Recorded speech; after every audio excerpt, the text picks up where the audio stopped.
ચાલો ધોરણ 12 બાયોલોજીના તમામ વિદ્યાર્થીઓ ધ્યાન આપે. આપણે પ્રકરણ 7 ચાલુ છે અને એના 8 પ્રશ્ન પૂરા કર્યા છે. આજે આપણે 9મો ક્વેશ્ચન શરૂ કરવા જઈ રહ્યા છીએ. 7.7 હાર્ડી વિનબર્ગનો સિદ્ધાંત. બહુ મહત્વનો સિદ્ધાંત છે. પ્રશ્ન લખી નાખજો. ક્વેશ્ચન 9, હાર્ડી વિનબર્ગનો સિદ્ધાંત સમજાવી તેના ઘટકો લખો અને એના ઉપર અસર કરતા પરિબળોની ચર્ચા કરો, અથવા નોંધ લખો. ત્રણેયને આપણે અલગ અલગ કરી નાખીએ. હાર્ડી વિનબર્ગનો સિદ્ધાંત એ, બી એના ઘટકો અને સી એના ઉપર અસર કરતા પરિબળો. હાર્ડી વિનબર્ગનો સિદ્ધાંતની અંદર એક સમજૂતી આપેલી છે કે કોઈ પણ એક વસ્તી હોય એના જનીનના વૈકલ્પિક સ્વરૂપો કે જનીનનું સ્થાન, એની આવૃત્તિ શોધી શકાય છે. અને આ આવૃત્તિ લગભગ સ્થાયી અને સ્થિર હોય છે. દાખલા તરીકે અહીં એક મેં આકૃતિ આપી છે. આ કોઈ એક વસ્તી છે. આ વસ્તીની અંદર કોઈ એક જાતિ છે. એ જાતિની અંદર 3 પ્રકારની વ્યક્તિઓ રહે છે. દાખલા તરીકે એક કેપિટલ એમ સ્મોલ એમ એટલે કે વિષમયુગ્મી, બીજી જાતિ 2 કેપિટલ એમ એટલે સમયુગ્મી પ્રભાવી, અને ત્રીજી જાતિ એટલે 2 સ્મોલ એટલે પ્રચ્છન્ન. પ્રભાવી, પ્રચ્છન્ન, વિષમયુગ્મી. તો કોઈ પણ વસ્તી છે, કોઈ પણ જાતિ છે, એના વૈકલ્પિક કારકો 3 પ્રકારના છે. એનો સરવાળો 1 થાય છે કોઈ પણ રીતે, અથવા તો અચળ રહે છે. એવું આ હાર્ડી વિનબર્ગનો સિદ્ધાંત સમજાવે છે. હાર્ડી વિનબર્ગનો સિદ્ધાંત બીજગણિતીય સૂત્રના ઉપયોગથી જાણી શકાય છે. 2 વ્યાખ્યા આપી છે. વસ્તીમાં વૈકલ્પિક કારકોની આવૃત્તિ સ્થિર રહે છે અને પેઢી દર પેઢી સુધી અચળ જળવાઈ રહે છે. એટલે આ જે આકૃતિ છે એની અંદર રહેલા વૈકલ્પિક કારકો એ પેઢી દર પેઢી સુધી અચળ રહે છે. જનીન સેતુ એની વ્યાખ્યા આપી છે, ખાસ જોજો. જનીન સેતુ એટલે શું છે? વસ્તીના કુલ જનીનો અને એના વૈકલ્પિક કારકો. વસ્તીના કુલ જનીનો અને એના વૈકલ્પિક કારકો અચળ રહે છે. એને જનીનિક સમતુલન તરીકે ઓળખવામાં આવે છે. જનીનિક સમતુલન. એક આવૃત્તિનું ઉદાહરણ આપ્યું છે. દાખલા તરીકે એક સાદી સમજૂતી મેં અહીંયા મૂકી છે. પહેલી શક્યતા, વૈકલ્પિક કારક એ હોય તો એની આવૃત્તિ પી છે. અહીં વૈકલ્પિક કારકનું નામ લખ્યું છે, અહીંયા આવૃત્તિ લખ્યું છે. વૈકલ્પિક કારક એ, એની આવૃત્તિ પી. તો સમયુગ્મી પ્રભાવી માટે એ લખી શકાય, કારણ કે જનીનો જોડીમાં હોય. તો એની આવૃત્તિ p² થાય. ધ્યાન રાખો, કારણ કે 2 એ છે એટલે આપણે p² વડે બતાવી શકીએ. એક બીજી શક્યતા, વૈકલ્પિક કારક સ્મોલ એ, એની આવૃત્તિ q છે. સ્મોલ એની આવૃત્તિ q છે. તો સમયુગ્મી પ્રચ્છન્ન એટલે કે 2 સ્મોલ એ એની આવૃત્તિ q² થાય. અહીંયા કેપિટલ છે તો p², અહીંયા સ્મોલ છે તો q² થાય. ત્રીજી શક્યતા, વિષમયુગ્મી વૈકલ્પિક કારકો, એક કેપિટલ એક સ્મોલ, એની આવૃત્તિ દર્શાવવા માટે 2pq થાય. આ ઉપરથી કહી શકીએ કે બધા જ વૈકલ્પિક કારકોની આવૃત્તિનો સરવાળો 1 થાય છે. આવું હાર્ડી-વિનબર્ગના સિદ્ધાંત પ્રમાણે સમજાવવામાં આવ્યું છે.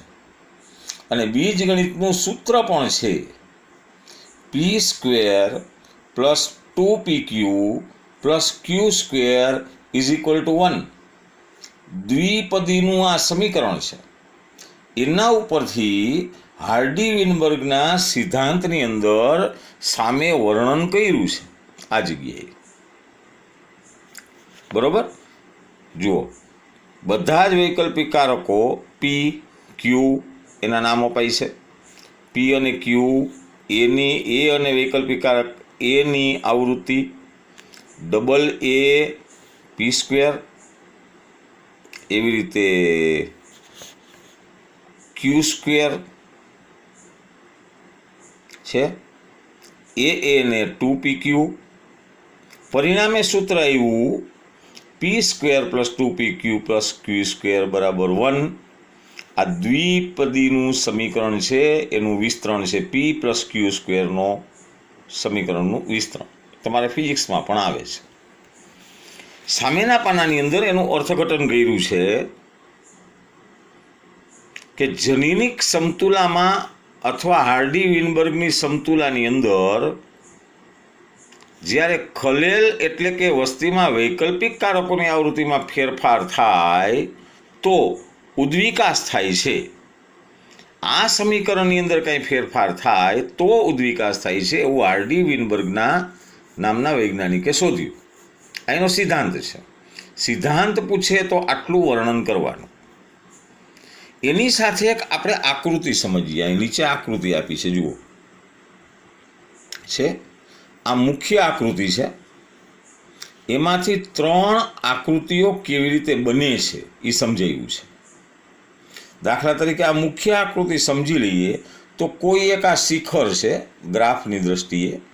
એમાં આ જગ્યાએ વ્યક્તિગત સંખ્યાઓ લખી છે સજીવની. અહીંયા પ્રાકૃતિક પસંદગીનો પ્રકાર લખ્યો છે અને આ જગ્યાએ એનું કદ લખ્યું છે, કેવી વસ્તી ટકે છે. હવે આ 3 ગ્રાફ છે, 1, 2 અને 3. આ પહેલો ગ્રાફ, આ બીજો ગ્રાફ અને આ ત્રીજો ગ્રાફ. એ સમજવા માટે, દાખલા તરીકે પહેલો ગ્રાફ સમજવા માટે એક ઉદાહરણ આપણે સમજીએ. દાખલા તરીકે અહીંયા મેં એક નોંધ લખી છે ગ્રાફ 1. એને સમજવા માટે એક ઉદાહરણ આપણે સમજીએ. કોઈ એક વનસ્પતિ વિશે વિચારીએ. એના 3 પ્રકારના કદ છે. એકદમ નાની વનસ્પતિ, એ જ વનસ્પતિનું કદ, પછી એ મધ્યમ વનસ્પતિ થાય છે અને પછી બહુ ઊંચી થાય છે. ત્રણેયના વસવાટ પણ એક જ છે, વનસ્પતિ પણ એક છે અને એના 3 કદ વિશે આપણે વિચારીએ. દાખલા તરીકે લીમડો છોડ હોય તો વામન હોય, થોડોક મોટો થાય એટલે મધ્યમ કદનો બને અને પછી બહુ ઊંચો થાય. તો પેલા ગ્રાફ પ્રમાણે શિખર છે ઊંચું અને સાંકડું થાય છે, અહીંયાથી સીધું આમ થાય છે. એનો અર્થ એ થયો કે આ 3 કદ છે, વામન, મધ્યમ અને ઊંચી. વામન નથી ટકતા, ઊંચા છોડ નથી ટકતા. માત્ર વનસ્પતિ કેવી હોય જીવે છે, મધ્યમ કદની વનસ્પતિ છે એ ટકે છે. આ ગ્રાફ, પેલો ગ્રાફ એવું બતાવે છે. ચાલો બીજો ગ્રાફ, આ એના માટેની સમજૂતી આપણે મેળવીએ. ગ્રાફ 2, જીરાફનું ઉદાહરણ લઈને સમજીએ. ડાર્વિને એમ કીધું છે કે જીરાફની ડોક પહેલાં નાની હતી, ટૂંકી હતી, નીચી હતી, પછી ખૂબ જ લાંબી થઈ ગઈ. ટૂંકી ગરદનવાળા, લાંબી ગરદનવાળા જીરાફ અને મધ્યમ ગરદનવાળા જીરાફ અત્યારે નથી, પહેલાં હશે. ટૂંકી ગરદનવાળા જીરાફ નાશ પામી ગયા, અત્યારે જોવા મળતા નથી. અત્યારે માત્ર લાંબી ગરદનવાળા જ રહે છે, કોઈ એક જ જાતિ રહે છે. એના માટે ગ્રાફ 2 એક જ દિશામાં સરકતું શિખર. જુઓ, લાંબી ગરદનવાળા રીએ છે, મધ્યમ ગરદનવાળા નથી, ટૂંકી ગરદનવાળા પણ નથી, માત્ર એક જ જાત જોવા મળે છે. એ ગ્રાફ નંબર 2. ચાલો ગ્રાફ નંબર 3 નીચે આપ્યો છે. 2 શિખર બતાવ્યા છે, જુઓ. એના માટે એક ઉદાહરણ સમજીએ. એક સપુષ્પ વનસ્પતિનું ઉદાહરણ લઈએ. 3 સપુષ્પ વનસ્પતિ હતી માની લ્યો. ત્રણેયના પરાગવાહકો અલગ અલગ છે.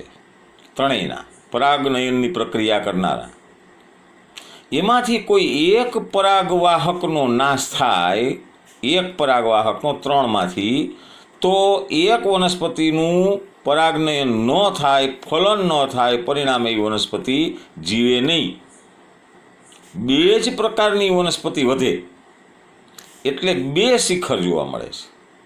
તો કોઈ પણ જાતિ છે એમાં એક શિખરમાંથી 2 શિખર જો જોવા મળે તો 2 પ્રકારની વનસ્પતિ જીવે છે, 2 પ્રકારની જાતિ જીવે છે. તો મેં આ 3 ગ્રાફ ABC એના જુદા જુદા 3 ઉદાહરણ લઈને સમજાવ્યા. ગ્રાફ 1, ગ્રાફ 2 અને ગ્રાફ 3. તો હાર્ડી વિનબર્ગના સિદ્ધાંતની અંદર તમારે પહેલાં સૂત્ર દ્વારા સમજાવી દેવાનું. એની પણ મેં તમને સાદી સમજ આપી. આ પ્રમાણે છેલ્લે સૂત્ર આપ્યું. પછી સામેના પાનામાં આપણે ગયા છીએ. સામેના પાનાની અંદર આ પ્રશ્નનો બીજો વિભાગ શરૂ લખ્યો છે. 5 ઘટકો. હાર્ડી વિનબર્ગના સિદ્ધાંત ઉપર 5 ઘટકો છે, કામ કરે છે. નંબર આપી દેવાના. 1 નંબર જનીન સ્થળાંતર અથવા જનીન પ્રવાહ, 2 જનનિક વિચલન, 3 વિકૃતિ, 4 જનનિક પુનઃસંયોજન, 5 પ્રાકૃતિક પસંદગી. આ ઘટકોના નામ લખ્યા છે. એ પછી તમારે જે શબ્દ સમજાવવાના છે એ અસર કરતા પરિબળો છે. બી ઘટકો, સી અસર કરતા પરિબળ. એ મેં લાઇનની અંદર 6 શબ્દ સમજાવ્યા છે, જુઓ. પહેલું છે જનીન પ્રવાહ, બીજું જનીન વિચલન, ત્રીજું સ્થાપક અસર, ચોથું પ્રાકૃતિક પસંદગીની પ્રક્રિયા, 5 તર્ક આધારિત વિશ્લેષણ અને 6 પ્રાજનનિક સફળતા. અહીંયા પહેલું આપ્યું છે 1 નંબર. જ્યારે વસ્તીના કોઈ પણ ભાગનું અન્ય ભાગમાંથી સ્થળાંતર થાય ત્યારે જનીન આવૃત્તિમાં ફેરફાર થાય. ઓલું જે સૂત્ર છે એ બદલે, એ સમજાવે છે. એને જનીન પ્રવાહ તરીકે ઓળખવામાં આવે છે. ચાલો 2 નંબર. જો સમાન ફેરફારો તક દ્વારા પ્રાપ્ત થતા હોય પ્રાકૃતિક રીતે તો એને કહેવાય જનનિક વિચલન. બીજો શબ્દ. ત્રીજું, કેટલીક વાર મોટા ફેરફારો થાય છે અને પરિણામે અલગ જાતિ ઉત્પન્ન થાય છે, ભિન્ન જાતિ, તો એવી અસરને કહેવાય છે સ્થાપક અસર, ફાઉન્ડર ઇફેક્ટ. 3 શબ્દ સમજાવ્યા. જનીન પ્રવાહ 1 નંબર, 2 જનીન વિચલન, 3 સ્થાપક અસર. બાજુમાં મેં લખી દીધું છે. 1 જનીન પ્રવાહ, 2 જનીન વિચલન, 3 સ્થાપક અસર. 4 આ જગ્યાએ પ્રાકૃતિક પસંદગી. જે સજીવો પ્રકૃતિને અનુકૂળ થઈને જીવે છે એ સજીવો છે પર્યાવરણ સાથે તાદાત્મ્ય સાધીને પોતાની જાતિનો વિકાસ કરે છે, એને કહેવાય પ્રાકૃતિક પસંદગી. 4 નંબર. અહીંયા 4 નંબર આપી દેવાના. પ્રાકૃતિક પસંદગીની પ્રક્રિયા. 5 નંબર તર્ક આધારિત વિશ્લેષણ.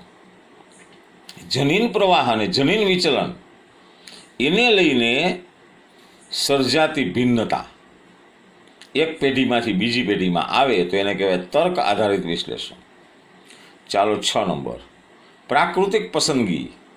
અને પ્રાકૃતિક પસંદગી થાય તો એ પ્રજનન કરે, સફળતા વધારે, પોતાની જાતિ છે એ નવી બનાવે, નવી વસ્તી બનાવે અને એને દિશાંકીય ફેરફાર તરીકે ઓળખવામાં આવે છે.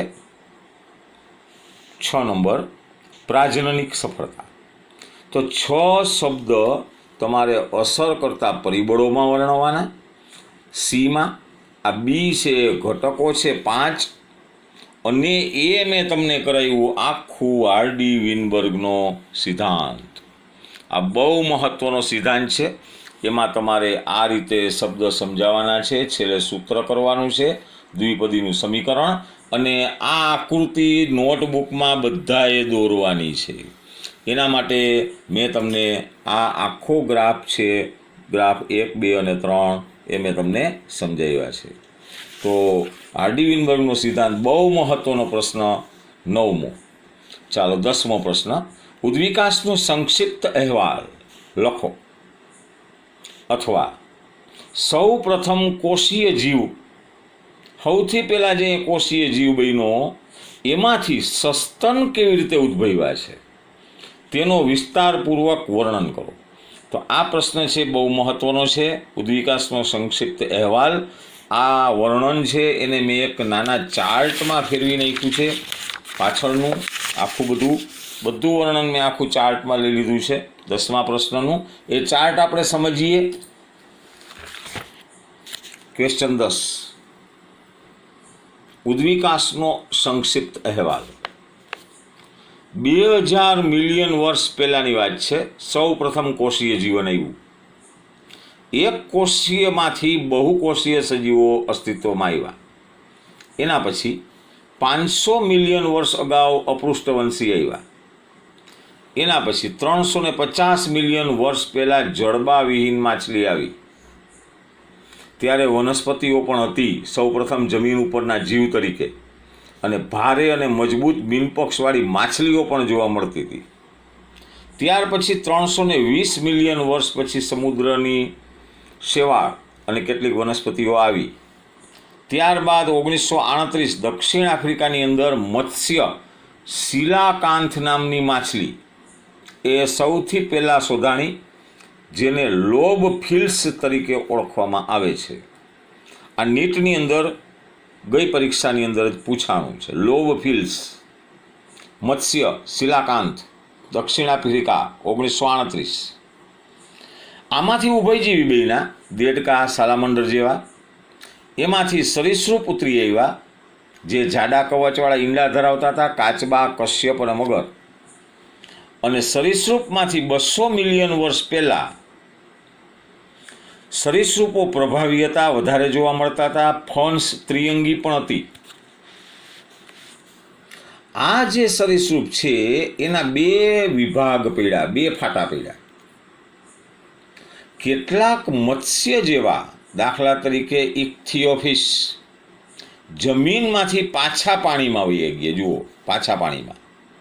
એટલે આ જે સરીસૃપ છે એ પાણીની અંદર જોવા મળે છે, હજી પણ જોવા મળે છે. સરીસૃપ પાણીના, સાપ છે પાણીના જોવા મળે છે. એટલે સરીસૃપના ઉદ્વિકાસ માટે પાણીના સરીસૃપો બન્યા, એ હાલમાં જોવા મળે છે. અને બીજા જમીન ઉપર આવ્યા, કેટલાક જમીન ઉપર. દાખલા તરીકે ડાયનોસોર, ટાયરેનોસોરસ રેક્સ, આ જાતિનો ફોટો પણ છે, જોજો. 65 મિલિયન વર્ષ પહેલાં ડાયનોસોર અદૃશ્ય થઈ ગયા. સસ્તન આવ્યા, છછુંદર જેવા હતા સસ્તન. અને પછી પૃથ્વી ઉપર કબજો જમાવ્યો સસ્તનોએ. ખાસ કરીને દક્ષિણ અમેરિકામાં ઘોડા, હિપોપોટેમસ, રીંછ, સસલા આ બધા જોવા મળતા હતા. એમાંથી પાણીના સસ્તન બન્યા, પાણીમાં રહીએ. દાખલા તરીકે વેલ, ડોલ્ફિન, સીલ, દરિયાઈ ગાય. અમુક જમીન ઉપર જોવા મળ્યા, ઘોડા, હાથી, શ્વાન એટલે કૂતરો. અને પછી માનવ ઉદ્વિકાસ થયો એની કથા ઘણી રોચક છે. એ આ પ્રશ્નનો છેલ્લું વાક્ય છે. તો મેં તમને આખો ઉદ્વિકાસનો અહેવાલ એ આ ચાર્ટની અંદર સમજાવેલો છે. આ ચાર્ટમાં ક્વેશ્ચન 10 એની માસ્ટર કી, ઉદ્વિકાસનો સંક્ષિપ્ત અહેવાલ ક્વેશ્ચન 10. આ હું ફોટો પાડીને ગ્રુપની અંદર મૂકી દઈશ. બધા વિદ્યાર્થીઓ આ ચાર્ટ પણ લખે, હું દરેકમાં નોંધ પણ લખતો જાઉં છું. ચાર્ટ પણ લખે, અને બુકની અંદર જે આખું વર્ણન આપ્યું છે એ આખું વર્ણન તમારે લખવાનું છે. જો અહીં સુધીનું, અહીં સસ્તન છે. અને આ છેલ્લું વાક્ય, માનવ ઉદ્વિકાસની ગાથા સૌથી રોચક છે. તો અહીંયા સુધી ક્વેશ્ચન 10 છે. આ જે 2 આકૃતિ આપી છે ખાસ જોઈ લ્યો. આ આકૃતિની અંદર વનસ્પતિ કેવી રીતે બની છે એ પહેલો પેરેગ્રાફ, પહેલો આ ગ્રાફ છે. અને સામેના પાનાની અંદર પૃષ્ઠવંશી કેવી રીતે બન્યા છે એનો આ ચાર્ટ છે. આ ચાર્ટ જોઈ જવાનો છે, બરોબર છે.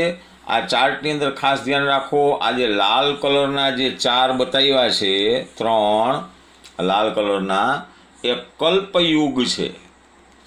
કલ્પયુગ, આપણે ત્રેતાયુગ ને, દ્વાપર ને, કળિયુગ ને એવું બધું આપણે આ યુગ છે, આ કલ્પયુગ છે. હેડિંગ કરી નાખજો. આ છે ને એનો સમયગાળો છે. દાખલા તરીકે સિનોઝોઇક કલ્પયુગના 2 સમયગાળા છે, ક્વાર્ટનરી ચતુર્થક અને ટર્સરી તૃતીયક. આના 3 છે, આના 4 છે. જુઓ, અહીંયાથી જોવાનું કે આ સજીવો છે એ સજીવો ક્યાંથી ઉદ્ભવ્યા છે. ખ્યાલ આવી ગયો? તો એક આ ચાર્ટ તમારે જોઈ જવાનો છે, આકૃતિ દોરવાની નથી, માત્ર માહિતીલક્ષી છે. એવી રીતે અહીંયા પૃષ્ઠવંશીનો ઉદ્વિકાસ કેમ થાય છે એ સમજાવ્યું છે. એમાં પણ અહીંયા આ જગ્યાએ સમયગાળો અને યુગના નામ લખ્યા છે. એમાં કાચબો અહીંયાથી ઉત્પન્ન થયો છે આ જગ્યાએ, જુઓ. પછી આ મુખ્ય પ્રાણી છે, આ મુખ્ય પ્રાણી છે પૂર્વ સરીસૃપ, લુપ્ત થઈ ગયા, અત્યારે નથી. એમાંથી બધાય સરીસૃપ કેવી રીતે બન્યા છે આ બધા, એ અહીંયા સમજાવવામાં આવ્યું છે. તો આ આકૃતિ બધાએ જોઈ જવાની છે, બરાબર. આ તમારે હતો ક્વેશ્ચન નંબર 10. ચાલો હવે ક્વેશ્ચન નંબર 11. માનવની ઉત્પત્તિ અને ઉદ્વિકાસની ક્રિયા ઉદાહરણ સાથે સમજાવો. તો આ ક્વેશ્ચન 10 છે એ અહીંયા સુધીનો છે, સામેના પાના સુધી. અહીંયા 3 આકૃતિ આપી છે. આ આકૃતિ તમારે ખાસ જોવાની. આધુનિક મનુષ્ય છે, પુખ્ત આધુનિક માનવ. આ છે એ બાળ ચિમ્પાઝીની આકૃતિ છે. આ છે પુખ્ત ચિમ્પાઝીની આકૃતિ છે. આ 3 આકૃતિ ઉપરથી તમે જોઈ શકશો કે આ જે ખોપરી છે, બરાબર, એ આની સાથે મળતી આવે છે. બાળ ચિમ્પાઝીની ખોપરી આધુનિકને મળતી આવે છે. તો આ ઉદ્વિકાસ કેમ થયો છે એનો પણ મેં એક ચાર્ટ બનાવેલો છે, બધા ખાસ ધ્યાનથી જોવે. ક્વેશ્ચન 11, માનવ ઉત્પત્તિ અને ઉદ્વિકાસ, એનો ચાર્ટ. 15 મિલિયન વર્ષ પહેલાં ડ્રાયોપિથેક્સ નામના અને રામાપિથેક્સ નામના મનુષ્યો જોવા મળતા હતા. એના પછી 3 થી 4 મિલિયન વર્ષ પહેલાં માનવ જેવા પ્રાઇમેટ પૂર્વ આફ્રિકામાં જોવા મળ્યા. 2 મિલિયન વર્ષ પહેલાં ઓસ્ટ્રેલિયોપિથેક્સ હતા. હોમો હેલ્વિલસ પ્રથમ મનુષ્ય, એનું મગજ 650 થી 800 સીસી હતું અને માંસ ખાતા ને એ જોવા મળ્યા. એમાંથી અવતર્યા 1.5 મિલિયન વર્ષ પહેલાં 1891માં હોમો ઇરેક્ટસ, એનું મગજ મોટું હતું 900 સીસી અને માંસ ખાતા હતા. અને એમાંથી અસ્તિત્વમાં આવ્યા 1 લાખથી 40,000 વર્ષ પહેલાં નિયન્ડરથલ માનવ, એના લક્ષણો છે. અને હોમો સેપિયન્સ આફ્રિકામાં જોવા મળ્યા અને પછી બધાય ખંડની અંદર પથરાણા અને 75,000 થી 10,000 વર્ષ પહેલાં આધુનિક હોમો સેપિયન્સ જોવા મળ્યો. આ આધુનિક હોમો સેપિયન્સની અંદર 4 લક્ષણો હતા. 18,000 વર્ષ પહેલાં આવી ગુફામાં રહેતો હતો, કલાનો વિકાસ હતો. મધ્યપ્રદેશની અંદર સાયસન જિલ્લો છે, એમાં ભીમકત્તા ખડક ઉપર આવી ગુફા જોવા મળે છે. 10,000 વર્ષ પહેલાં ખેતીની શરૂઆત કરી એને, અને ત્યારબાદ જુદી જુદી માનવ વસાહતો શરૂ થઈ.